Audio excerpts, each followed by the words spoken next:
మరి ఈరోజు 15 ఆగస్టు భారతదేశం అంతటా కూడా ప్రపంచవ్యాప్తంగా భారతీయులు ఎక్కడున్నా చాలా గర్వంగా మన స్వాతంత్ర దినోత్సవాన్ని ఆనందంగా జరుపుకునే ఒక శుభదినం. అట్లాంటి ఈరోజు మరి ఈ పుస్తకావిష్కరణ కూడా జరగడం నిజంగా కూడా సముచితం. తప్పకుండా మన నాయకుడు కేసీఆర్ గారికి ఈ మంచి కానుకగా కూడా దీన్ని భావించవచ్చు. అయితే ఈ సందర్భంగా నేను గుర్తు చేయాల్సింది ఇక్కడ, ఎందుకంటే చాలామంది మిత్రులు నాతో సహా కేసీఆర్ గారు పార్టీ పెట్టినప్పుడు మనం ఇక్కడ ఫీల్డ్లో లేము. కేవలం కొంతమంది మాత్రమే, వినోద్ గారు, అదేవిధంగా మసనాచారి గారు, సునీతక్క, కొంతమంది మిత్రులు ఆ రోజు, వారితో బాలమల్లు గారు, మొదటి రోజు నుంచి ఉన్న వాళ్ళు కొంతమంది మిత్రులు ఉన్నారు, మహమూద్ అలీ గారు. ఎందుకు చెప్తా ఉన్నా ఈ మాట అంటే, ఈరోజు 25-26 ఏళ్ల తర్వాత, ఎందుకంటే నిన్ననే ఇప్పుడు ఇక్కడికి రాగానే పెద్దలు చంద్రశేఖర్ రెడ్డి గారు గుర్తు చేస్తున్నారు, మన పార్టీ ఆఫీస్ కూడా ప్రారంభించి సరిగ్గా 19 ఏళ్ళు నిన్నటితో నిండి 27 తెలంగాణ భవన్ కూడా అడుగుపెట్టిందని చెప్పి వారు ఇప్పుడే చెప్తా ఉన్నారు. నాకు ఈ సందర్భంగా కొన్ని జ్ఞాపకాలు గుర్తొస్తూ ఉన్నాయి. నేను 2004 సంవత్సరంలో భారతదేశానికి తిరిగి వచ్చిన. ఆ రోజు ఉద్యోగం మీదే తిరిగి వచ్చిన. ఒక 2 ఏళ్ల పాటు అదే ఉద్యోగంలో 2006 ఆగస్టు దాకా కూడా నా పని నేను చేసుకుంటూనే నాకు కొంతకాలం కూడా సార్తో గడిపే అవకాశం, అంటే జయశంకర్ సార్తోని, అట్లాగే కేసీఆర్ గారితో, విద్యాసాగర్ రావు గారితో ఢిల్లీలో గడిపే అవకాశం నాకు దక్కింది.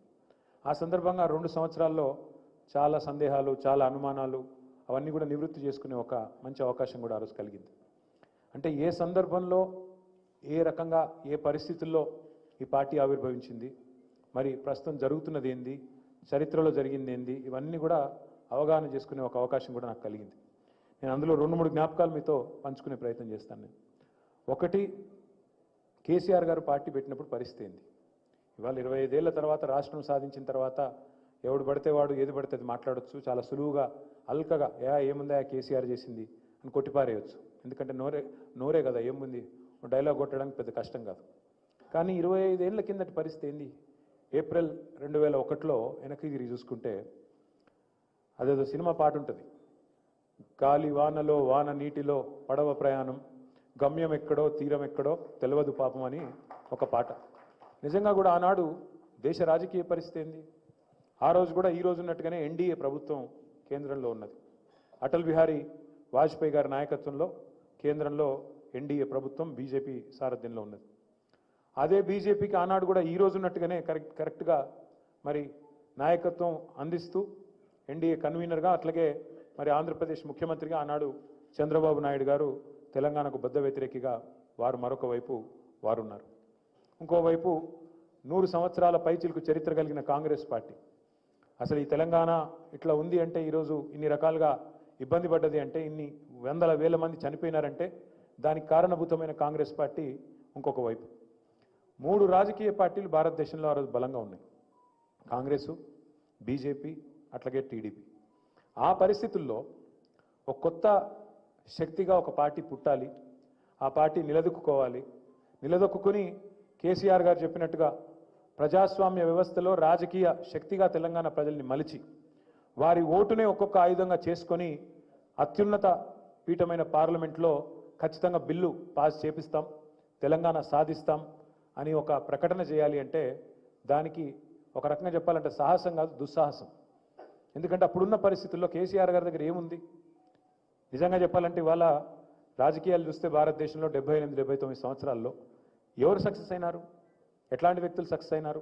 అయితే మరి కాంగ్రెస్ లాంటి పార్టీ ఒక పూర్తి స్థాయి స్వాతంత్రోద్యమంలోంచి వచ్చిన పార్టీ, అందులోంచి మన మహామహులు ఎంతోమంది ఆశీస్సులతో ఆ పార్టీ అట్లా నిలదొక్కుంటూ వచ్చింది. ఆ తర్వాత కమ్యూనిస్ట్ పార్టీలు, అంటే సిద్ధాంత పరంగా వారు ఒక ఆలోచన విధానంతో ముందుకొచ్చిన కమ్యూనిస్ట్ పార్టీలు. ఆ తర్వాత అట్లాగే భారతీయ జనతా పార్టీ మరి హిందుత్వం అనే నినాదంతో వారు, అట్లాగే ప్రాంతీయ శక్తులుగా తెలుగుదేశం లాంటి పార్టీ, అంటే తెలుగువారి ఆత్మగౌరవం పేరిట తెలుగుదేశం పార్టీ, అట్లాగే ద్రవిడ సిద్ధాంతం పేరిట తమిళ పార్టీలు, అన్నా డిఎంకే కానీ డిఎంకే కానీ. మరి ఒక తెలంగాణ వాదంతో ఒక పార్టీ రావాలి. అందులో ఆ రోజు కేసీఆర్ గారు పార్టీ పెట్టినప్పుడు ఇక్కడ సమాజంలో ఉన్న పరిస్థితి మొత్తం గ్లోబలైజేషన్ అయిపోతున్నది, ప్రపంచమే ఒక కుగ్రామంగా మారిపోతున్నది. ఇట్లాంటప్పుడు ఈ కొత్త భౌగోళిక సరిహద్దులేంది అని మాట్లాడే వాళ్ళు ఒకవైపు, అసలు యువత ఇప్పుడు ఈ టెక్నాలజీలో కొట్టుకొని పోతా ఉంది, ఈ టైంలో ఈ కొత్త ఇవేంటి, ప్రాంతీయ తత్వాలు ఏంటి అని మాట్లాడే వాళ్ళు ఇంకొక వైపు. దానికి మించి సమాజంలో ఒక అపనమ్మకం. తెలంగాణ అనే నినాదం ప్రతిసారి రాజకీయ నాయకులు ఎత్తుకుంటారు. వాళ్ళకేదో పదవి రాకపోతేనో ఇంకోటి రాకపోతేనో ఎత్తుకుంటారు. వాళ్ళకు పదవి చేయగానే సప్పుడే కూకుంటారు, మళ్ళీ పక్కన పాడేస్తారు, జెండాను పక్కన పాడేసి వెళ్ళిపోతారు అనే ఒక అపనమ్మకం. దానికి తోడు అంతకంటే సరిగ్గా 30 ఏళ్ల కిందట 1971లో ఆనాడు తెలంగాణ ప్రజాసమితి బ్యానర్ మీద 11 మంది పార్లమెంట్ సభ్యులు గెలిచినా మళ్ళీ తిరిగి వాళ్ళు కూడా పోయి కాంగ్రెస్లోకి విలీనం కావడం వల్ల 370 మంది ఆత్మ బలిదానం కూడా వృధా కావడం 30 ఏళ్ల పాటు ప్రజల్లో ఇక రాదు తెలంగాణ అనే ఒక నైరాశ్యం, ఒక అపనమ్మకం ఉన్న పరిస్థితి. మరి ఆ రోజు ఒక పార్టీ పెట్టాలంటే కేసీఆర్ గారేమి సినిమా యాక్టర్ కాదు, ఆయనేమి ఎన్టీ రామారావు గారు లాగా, ఎంజి రామచంద్రన్ లాగా ఒక సినిమా